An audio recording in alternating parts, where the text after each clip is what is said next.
Hello दोस्तों, तो स्वागत है आपका द ज्ञान फेयर में। मेरा नाम है आशु मंगल और आज हम स्टार्ट करने वाले हैं पजल नंबर सेकंड। तो जैसा कि आपको पता होगा कि मैंने पजल की सीरीज स्टार्ट की हुई है एसबीआई पीओ प्री लेवल की। तो अगर अभी तक आपने चैनल को सब्सक्राइब नहीं किया है तो सब्सक्राइब कर दीजिए। अगर वीडियो आपको पसंद आती है तो वीडियो को लाइक कीजिएगा। चलिए पजल बनाना स्टार्ट करते हैं। पजल में दिया हुआ है, ये मैंने ऊपर इंग्लिश में लिखा हुआ है, नीचे हिंदी में लिखा हुआ है। जैसे आपकी इच्छा हो आप पढ़ सकते हैं। तो चलिए क्वेश्चन को बनाना स्टार्ट करते हैं। 7 बुक्स मतलब 7 किताबें दी हुई है, ठीक है। एमिनोपिक्यूआनिस्टी बुक्स का नाम है।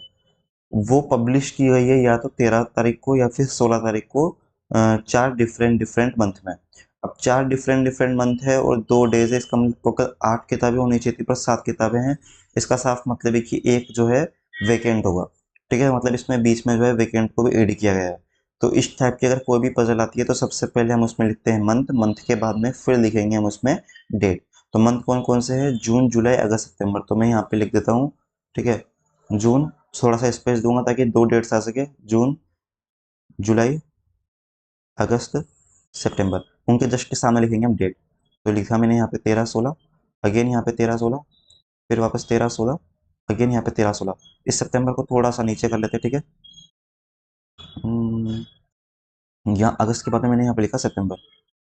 यहाँ पे मैंने लाइन ड्रॉ की, फिर मंथ खत्म हो गया तो पूरी लाइन ड्रॉ करेंगे। हाफ लाइन ड्रॉ की, पूरी लाइन ड्रॉ करेंगे। ठीक है, जिस टाइप से मैं लिख रहा हूँ आपको भी उसी टाइप से प्रैक्टिस करनी है, तो ये आपके लिए ज़्यादा बेनिफिशियल होगा, ठीक है। यहाँ हमने लाइन की और ये पूरी लाइन हमने ड्रॉ कर ली। अब कंडीशंस को लिखना स्टार्ट करते हैं। क्या क्या कंडीशंस हमको दी हुई है? There are 2 books published, S और एन। एस और एन के बीच में 2 बुक्स है। इसको देखो किस टाइप से नोट करेंगे, एस, 2 बुक्स, एन।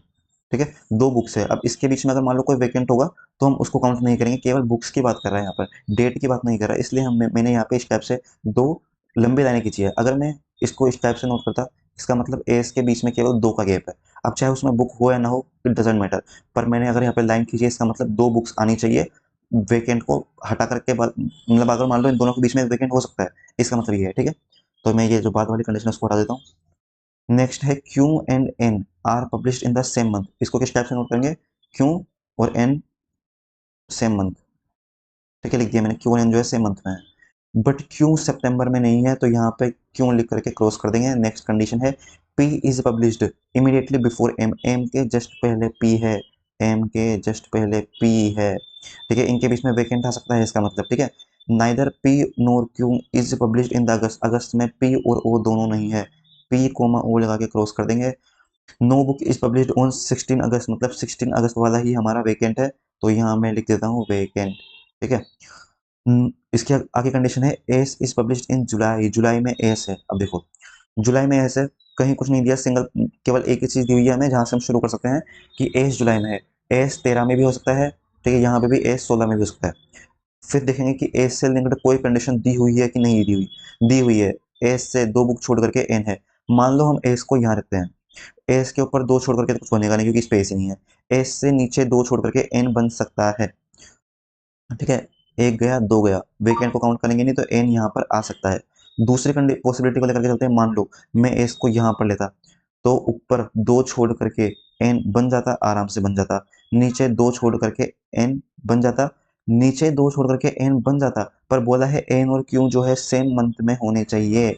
मान लो मैं एन को यहाँ रखता तो क्यू मुझे यहाँ रखना पड़ता, एन को अगर मैं यहाँ रखता पहली पॉसिबिलिटी के हिसाब से, तो क्यू को मुझे यहाँ रखना पड़ता। दोनों ही पॉसिबिलिटी गलत हो जा रही है। क्यों? क्योंकि मना किया गया क्यों सितंबर में नहीं हो सकता। इसका मतलब साफ साफ है क्या, कि एस को हमें यहीं पर रखना पड़ेगा और 2 छोड़ करके एन को ऊपर ही रखना पड़ेगा, सिंगल पॉसिबिलिटी, ठीक है। तो मैं इन सबको अभी हटा देता हूँ, इरेजर से ही करना पड़ेगा, ठीक है। मैं इरेजर से हटा देता हूँ इन सबको। आया ना आपको समझ में कि आखिर हम एस जो है उसको 16 जुलाई पर ही क्यों रख रहे हैं? क्योंकि 13 जुलाई पर रखने की कोई पॉसिबिलिटी नहीं है हमारे पास में। तो एस को मैंने रखा 16 पर। एस से 2 छोड़ करके एन है, एन नीचे नहीं आएगा क्योंकि एन और क्यू सेम मंथ में है, क्यों सितंबर में नहीं हो सकता। तो एस से 2 छोड़ करके मैंने एन को रखा ऊपर, एन और क्यू सेम मंथ में है, एन और क्यू सेम मंथ में, पॉसिबिलिटी खत्म, पॉसिबिलिटी खत्म। नेक्स्ट हमको दिया हुआ है कि एम के जस्ट ऊपर पी आना चाहिए। अब देखो एम यहाँ नहीं आ सकता क्योंकि पी के लिए ऊपर जगह नहीं है। एम यहाँ नहीं आ सकता है, यहाँ पे ऑलरेडी वेकेंट है। अगर मान लो मैं एम को यहाँ रख देता हूँ तो उसके जस्ट ऊपर पी यहाँ पे आना चाहिए था, पर मना किया हुआ है कि अगर इसमें पी नहीं आ सकता। इसका मतलब इसके लिए भी सिंगल पॉसिबिलिटी है, एम को यहाँ रखेंगे, इसके जस्ट ऊपर पी यहाँ रखेंगे। ये वाली पॉसिबिलिटी खत्म हो गई है। अगली कंडीशन हमको पॉसिबिलिटी नहीं, सॉरी कंडीशन, अगली कंडीशन हमको दी हुई है कि पी और ओ अगस्त में नहीं हो सकता। अब पी तो चूंकि सितंबर में सेट हो चुका है, इसका मतलब सीधी सी बात है ओ हो जाएगा 13 जुलाई पर। कौन सा बचा हुआ है, आर बचा हुआ है, आर को रख देंगे हम यहाँ पर। सारी की सारी कंडीशन जो है वो सेटिस्फाइड कर गई है, पजल भी हमारा बन करके रेडी हो चुका है। चलो इसके क्वेश्चन सोल्व करते हैं ना। How many books published Q और आर के बीच में कितनी बुक पब्लिश की गई है, ये रहा क्यों, ये रहा आर, 2 बुक पब्लिश की गई है। Answer will be two B.